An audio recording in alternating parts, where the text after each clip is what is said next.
So you're aiming for that top A star in Cambridge IGCSE biology, right? Well, you have come to exactly the right place. We're going to break down the step-by-step guide to absolutely nail the syllabus. And here's a little secret. It's not about working harder, it's about working smarter.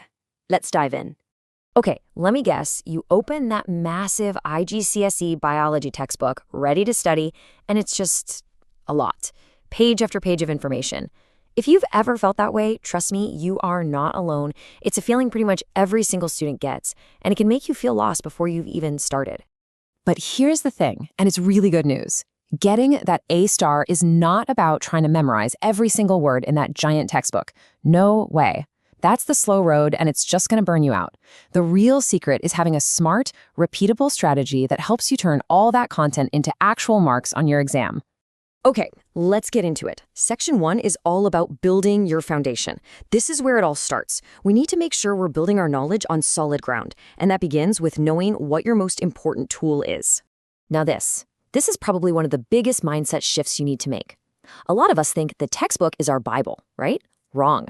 Think of it this way. The textbook is like a giant library, full of useful stuff, for sure. But your syllabus, that's your treasure map. It's the official document from Cambridge that tells you exactly what can be on the exam. The textbook often has a bunch of extra stuff you don't even need.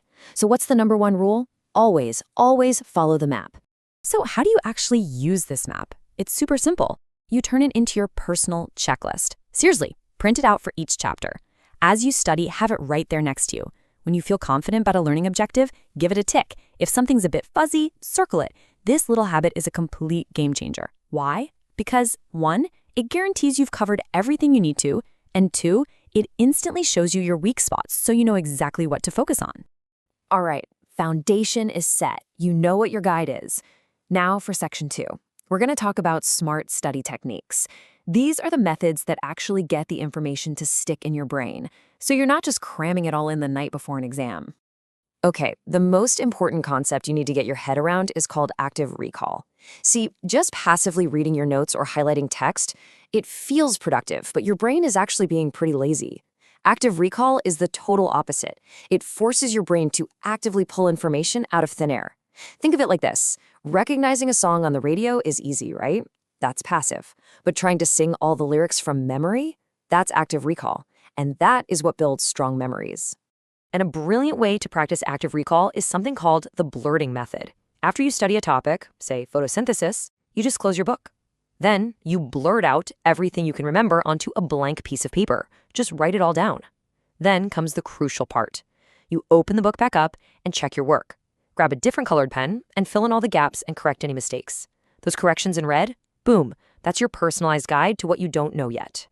Okay, so you've got your study technique. Now, where do you aim it? You focus on the high-value targets, the things that give you the most marks for your effort. In IGCSE biology, there are 2 huge ones. First, any definition that's in italics in your syllabus. These are basically free marks. You have to learn them word for word.